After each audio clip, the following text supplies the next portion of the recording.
لیکن یہ ہے کہ اس میں بالکل بہت سارے لوگ بے روزگار ہو گئے, بہت سارے پروجیکٹس بند ہو گئے, اور ہر طرف اب دیکھیں یہ جو سمارٹ لاک ڈاؤن کا منصوبہ انہوں نے بعد میں امپلیمنٹ کیا, اگر شروع سے یہی امپلیمنٹ کرتے اور مکمل لاک ڈاؤن نہ کرتے تو میرے خیال میں اس کے کافی اثرات پڑتے, اور یہ کچھ تو وبا بھی تھی اور کچھ حکمرانوں نے جو ہے وہ اس کے اوپر چونا بھی لگایا. کیا سمجھتے ہیں کہ کراچی کے اندر پی ٹی آئی کی حکومت کو آپ کس جگہ سے دیکھتے ہیں ترقیاتی کاموں کے حوالے سے, کامیاب ہو چکی ہے کہ نہیں کامیاب ہو چکی؟ ترقیاتی منصوبوں کے حوالے سے عمران خان نے ابھی لاسٹ ٹائم جو اعلان کیا ہے 1100 ارب روپے کے پیکج کا, ابھی تک وہ امپلیمنٹ ہوتا نظر نہیں آ رہا. اور میں وہی بات کر رہا تھا نا کہ وہ منصوبہ جو گرین لائن بس منصوبہ ہے وہ ابھی تک نہیں مکمل ہوا. 2.5 سال تو اس کو ہو گیا ہے ہوئے, اس کی حکومت کو 2.5 سال ہو گئے ہیں. اگر انہوں نے تبدیلی لانی ہوتی, واقعی یہ کام کرنا چاہتے ہوتے, تو جو 1 سال کا منصوبہ تھا کیا یہ 2.5 سال میں نہیں مکمل کر سکتے تھے, لیکن یہ صرف بس وہ باتیں کرتے ہیں, عوام کو چونا لگاتے ہیں اور کچھ نہیں. منصوبہ تھا وہ نواز شریف کا تھا. جی بالکل, وہ نون لیگ کا وہ اس وقت کا شروع ہوا, لیکن ابھی تک کمپلیٹ نہیں ہوا. ان کا اپنا منصوبہ جو تھا پی آئی ٹی کے حوالے سے کیا کہتے ہیں وہ کمپلیٹ ہوا؟ بی آر ٹی کا منصوبہ جو ہے وہ تو پشاور کا منصوبہ تھا, اور وہ اس کے اوپر آپ دیکھیں کہ وہ پرویز خٹک نے اس کا افتتاح کیا. اس نے کہا جی کہ میں یہ بہت جلد اس کا افتتاح کروں گا, پھر ایکسٹینڈ ہوئی, پھر اس کی تاریخیں, یعنی کہ میں یہ سمجھتا ہوں کہ 20 سے زائد مرتبہ اس کے افتتاح کی تاریخیں ایکسٹینڈ ہوئی ہیں, اور پھر وہ بسیں چلیں تو بسوں کو آگ لگنا شروع ہو گئی. سی پیک کے حوالے سے جو سی پیک بنا اس سے جو ہے چین کے دور میں سروا ہوا, اس طرح سے کمپلیٹ کیا گیا, معاہدہ ہوا. عمران خان نے اسے افتتاح کیا, سوال کرتے ہیں. دیکھیں سی پیک جو ہے وہ ایک ہمارا ریاستی منصوبہ ہے, ہمارے ملک کی فوائد کے لیے منصوبہ ہے.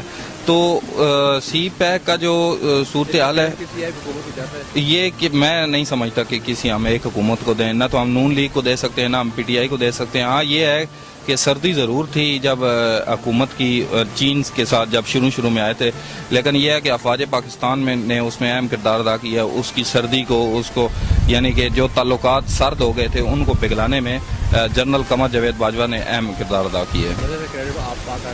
جی بالکل, اس کی بالکل ایسے ہی ہے. اچھا مجھے یہ بتائیں کہ آپ جی مجھے یہ بتائیں کہ عمران خان نے یہ کہا تھا کہ میں جب میری حکومت آئے گی صدار میں جب ہوں گا تو ریاست مدینہ کی ایک ریاست بناؤں گا, اسٹیٹ بناؤں گا. آئے کہ وہ ریاست مدینہ جیسی بند کی نہیں بنتی, آپ کس کی بات کرتے ہیں؟ دیکھیں, ریاست پاکستان جو ہے وہ ایک شروع دن سے یہ نعرہ تھا کہ یہ ریاست پاکستان کا مطلب کیا, لا الہ الا اللہ. لیکن عمران خان صاحب جو ہیں وہ ایک بڑے دعوے کے ساتھ یہ نعرہ لگا گئے تھے کہ ہم ریاست مدینہ بنائیں گے اور ریاست مدینہ کا تصور لے کے آئیں گے. اور ہمارے بڑے بڑے علماء نے بھی ان کے پروگرامز میں اور ہر جگہ یہی باتیں کی کہ یہ کوئی ایسا حکمران تو ہے جو ریاست مدینہ کا نعرہ لگاتا ہے, لیکن جیسا کہ میں نے پہلے کہا کہ یہ صرف نعروں, تقریروں اور بڑکوں تک ہی محدود ہے. یہ بات وہ امپلیمنٹ نہیں ہو سکا. آپ دیکھتے ہیں آئے دن جو ہے وہ چھوٹی بچیوں کے ساتھ ریپ کیا جاتا ہے, ظلم کیا جاتا ہے. 4 دن پہلے جو ہے وہ ڈاکٹر عادل خان کو شہید کر دیا گیا, ابھی تک ان کے قاتل جو ہے وہ گرفتار نہیں ہو سکے ہیں. تو میں یہ سمجھتا ہوں کہ یہ صرف تقریریں کرنے سے اور صرف جو ہے وہ بڑھ کے مارنے سے یہ کام نہیں ہوتے, بلکہ اس پہ عمل کرنا پڑتا ہے. بندے کے قول اور فعل میں تضاد نہیں ہونا چاہیے.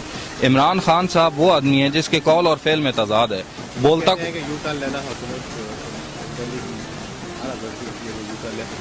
دیکھیں, یو ٹرن لینا ایک اچھی بات بھی ہے, لیکن یہ ہے کہ یو ٹرن ایسے موقع پہ لیا جاتا ہے جہاں آپ رانگ جا رہے ہیں, جہاں آپ غلط جا رہے ہوں. تو کیا ریاست مدینہ کی طرف جانا غلط ہے؟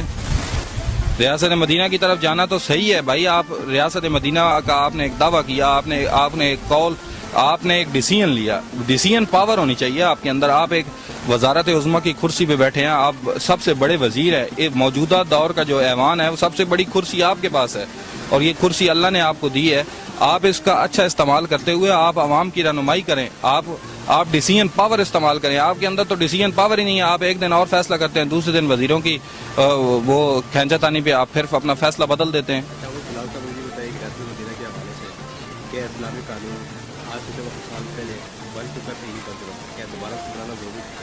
بالکل, یہ آپ نے بڑا اچھا سوال کیا ہے.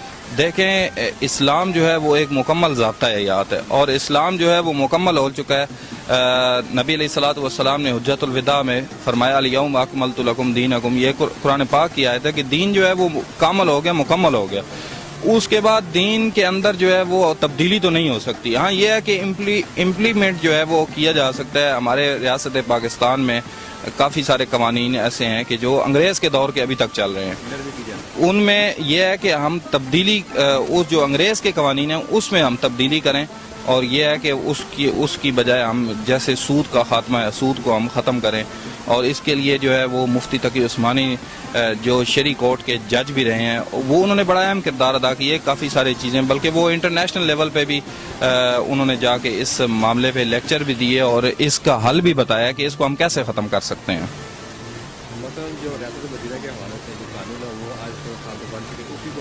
بالکل فالو کرنا ہے, اس کو امپلیمنٹ کرنا ہے. مجھے یہ بتائیں کہ ریاست مدینہ کے حوالے سے 2.5 سال سے جی جی ابھی تک یہ قانون جو پاس ہوا, ابھی تک تو فی الحال تو وہ میں یہی کہوں گا کہ وہ انٹرنیشنل لابی کی طرف سے جو کہا جا رہا ہے کہ آپ ادھر جائیں, جو راستے بتائے جا رہے ہیں وہ انہی راستوں کو فالو کیا جا رہا ہے.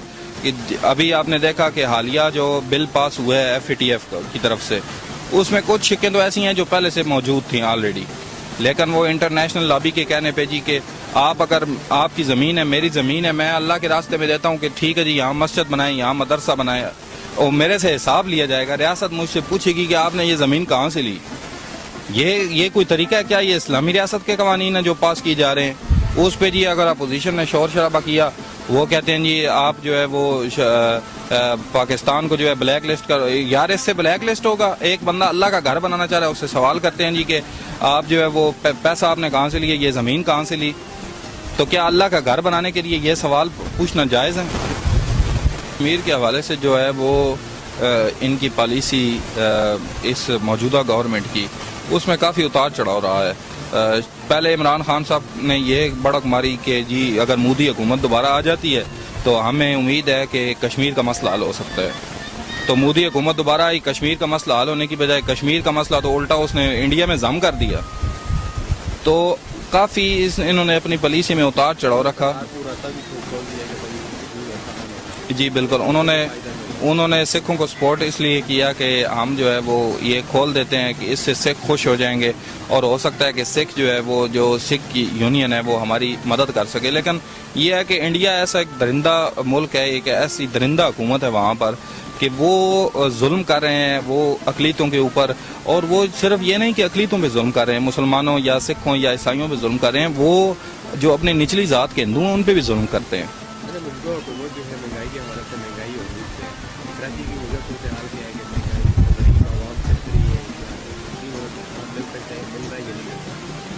دیکھیں جو کراچی کی موجودہ صورتحال ہے, بلکہ میں تو یہی کہوں گا پوری ریاست پاکستان کی جو موجودہ صورتحال ہے, مہنگائی انتہائی کو پہنچ چکی ہے. غریب آدمی جو ہے وہ میں یہ سمجھتا ہوں کہ میں 2 دن پہلے میری ایک ڈاکٹر سے بات ہوئی تو وہ یہ کہہ رہے تھے کہ جو دوائیاں گائنی میں خاص کر یوز ہوتی تھیں, وہ پہلے جو دوائی 900 کی تھی اب وہ 2000 کی ہو گئی. جو شوگر میں دوائی یوز ہوتی تھی جو پہلے 200 کی تھی وہ 400 کی ہو گئی. اور جو وفاقی وزیر ہے اس نے پریس کانفرنس کر کے کہا جی ہم نے اس لیے مہنگی کی تاکہ یہ عوام تک پہنچ سکیں. یہ ان کا فلسفہ ہے. میرا یہ سوال ہے وفاقی وزیر صاحب سے ایک شہری ہونے کے ناطے, کیا آپ کا یہ جو میڈیکل مافیا ہے اتنا طاقتور ہو گیا ہے کہ آپ سے کنٹرول نہیں ہوتا اور آپ کہتے ہیں کہ حکومت تک پہنچانا اس لیے ضروری, عوام تک پہنچانا ضروری ہے کہ ہم مہنگی کریں. اور آپ یہ اندازہ لگائیں 260% مہنگی کی ہیں, ایک دم دوائیاں یہاں تک مہنگی کر دی. اس کے علاوہ آٹا جو ہے وہ آپ دیکھیں 1000 کی 10 کلو کی بوری تقریباً پہنچ چکی ہے اور وہ بھی نہیں مل پا رہا. تو مہنگائی تو بڑھتی جا رہی ہے. اگر مہنگائی کو کنٹرول نہ کیا گیا تو پھر تو وہ عمران خان کے مطابق جو ہے وہ سکون قبر میں ہی ملے گا. تو میں تو یہی کہوں گا کہ اس کے لیے ہمیں جو ہے وہ آواز اٹھانی چاہیے اور موجودہ گورنمنٹ کو جھنجھوڑنا چاہیے. بالکل, موجودہ حکومت جو ہے وہ اس کے 2.5 سال پورے ہو چکے ہیں. جو انہوں نے تقریریں کی تھیں, جو انہوں نے کہا تھا کہ ہم جو ہے وہ تبدیلی لائیں گے, وہ تبدیلی آ رہی ہے. غریب مر رہے ہیں. وہ عمران خان جو کہتے تھے کہ سکون قبر میں, تو وہ سکون وہ پہنچا رہے ہیں لوگوں کو. غریب مر رہے ہیں. آپ تھر میں جا کے دیکھیں روزانہ کتنے غریب بچے مر جاتے ہیں. کہتے ہیں جی وہاں سندھ حکومت, بھائی سندھ حکومت ہے تو آپ بھی تو وزیر اعظم ہو. آپ کسی ایک صوبے کے تھوڑے ہی وزیر اعظم ہو, آپ پورے ملک کے وزیر اعظم ہو. عمر رضی اللہ تعالیٰ عنہ فرماتے تھے کہ اگر دریا کے کنارے دریائے دجل تھا، دریائے دجل کے کنارے جو ہے وہ ایک بھوکا کتا بھی مار گیا نا، تو پیاس سے کتا بھی مار گیا نا، بھوک یا پیاس سے، تو اس کا سوال بھی مجھ سے کیا جائے گا۔ تو ایسے کئی انسانی جہاں پہ مر رہے ہیں لیکن بالکل یہ تو جو بھی حکمران آتا ہے بس وہ اپنی حکمرانی کے مزے لوٹتا ہے اور اس کے بعد وہ چپ کر کے اپنی حکمرانی کے دن پورے کرتا ہے اور چپ کر کے، یہی عمران خان صاحب نے رکھا ہوا ہے، وہ بس اپنی حکمرانی کے مزے لوٹ رہے ہیں اور جب ان کی حکمرانی کے سال پورے ہو جائیں گے اس کے بعد وہ چپ کر کے سائڈ مار جائیں گے۔ تو یہ ہے کہ میں ایک شہری ہونے کے ناطے موجودہ حکومت سے یہ درخواست کرتا ہوں اور جو ان کو لانے والے ہیں ان سے بھی یہ درخواست کرتا ہوں کہ مجھے کوئی ایک ادارہ بتا دیں کہ جس میں جو ہے وہ کارکردگی ہو، کوئی ایسا ادارہ ہو، کوئی ایسا ڈپارٹمنٹ ہو یا پاکستان کے اندر کوئی ایسا کام ہو جہاں بغیر رشوت دیے کام چل جاتا ہو۔ آپ کسی بھی ادارے میں چلے جائیں، بغیر رشوت کے، بغیر پیسہ دیے، بغیر سفارش کے کام نہیں چلتا۔ کیا یہ تبدیلی لانی تھی؟ کیا یہ تبدیلی تھی کہ پاکستان کی عوام کو مہنگائی سے مارا جائے؟ کیا یہ تبدیلی تھی کہ ریاست پاکستان کو مدینہ کی ریاست کا نام دے کر جو ہے اس کا بیڑا غرق کر دیا جائے؟ یہ تبدیلی تھی؟ کیا یہ تبدیلی تھی کہ آپ جب حکومت میں آئیں تو آپ FATF جو انٹرنیشنل لابی ہیں جو اسلام کو ناپسند کرتی ہیں ان کے کہنے پہ آپ FATF کے بل پاس کریں اور اس میں آپ یہ رکھیں کہ مسجد اور مدرسہ بنائیں گے تو اس کی آپ منی ٹریل دیں گے، آپ پیسہ کہاں سے لے رہے ہیں اس کے آپ کڑا حساب دیا جائے گا، اور آپ یہ اندازہ لگائیں کہ اگر وہ جو اس کا رجسٹرار ہے یا جو انہوں نے میئر وغیرہ کو اختیارات دیے ہیں تو اس میں یہ بھی شک دی ہے کہ اگر وہ چاہے تو وہ ضبط کر لے گا۔ بھائی دیکھیں، اللہ کا گھر ضبط کرنے کا انہوں نے قانون بنایا ہے، تو کیا یہ تبدیلی لانی تھی ریاست مدینہ کے نام پہ؟ تو یہ واقعی ایک دھوکہ تھا ریاست مدینہ کے نام پہ، اور میں یہ سمجھتا ہوں کہ ایک پاکستانی شہری ہونے کے ناطے ہمیں جو ہے وہ جمہوریت میں یہی حق ہے کہ ہم اس کو تنقید برائے اصلاح کریں، تاکہ ہو سکتا ہے کہ وہ شہریوں کی آواز سن کر وہ اصلاح ان کی ہو جائے اور وہ جو راستہ اختیار کیے ہوئے ہیں اس سے ہٹ جائیں، کیونکہ یہاں بادشاہت نہیں ہے۔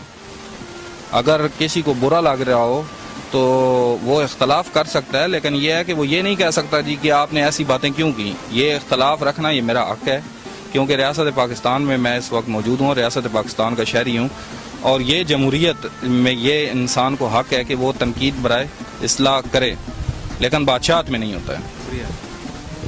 شکریہ ناظرین، یہ تھے ہمارے ساتھ احمد بلال صاحب، بہت ہی اچھی ہے، بہت ہی پیاری باتیں کی موجودہ حکومت کے حوالے سے، انہوں نے پوری تفصیلاً بات کی، مہنگائی کے حوالے سے بات کی، عمران خان کے اسٹیٹ ریاست کے حوالے سے جو تقریروں میں وہ کہا کرتے تھے کہ مدینہ اسٹیٹ ریاست بنائیں گے اور یہاں پر اس کا قانون نافذ کریں گے، وہ قانون تو آج 14 سال پہلے یہاں پہ لاگو ہو چکے ہیں، لیکن دوسری طرف انہوں نے ایک بہت ایسی پیاری بات کی کہ یہاں پہ مہنگائی اور بے روزگاری کی وجہ سے عوام جو بھوک سے بلک رہے ہیں اور مر رہے ہیں، اور عوام کی پہنچ سے جو خرد و نوش کی چیزیں ہیں وہ عوام کی پہنچ سے دور ہو چکی ہے۔ عوام کو 3 وقت کا کھانا چاہیے، روٹی چاہیے جو ان کو مہیا ہو سکے۔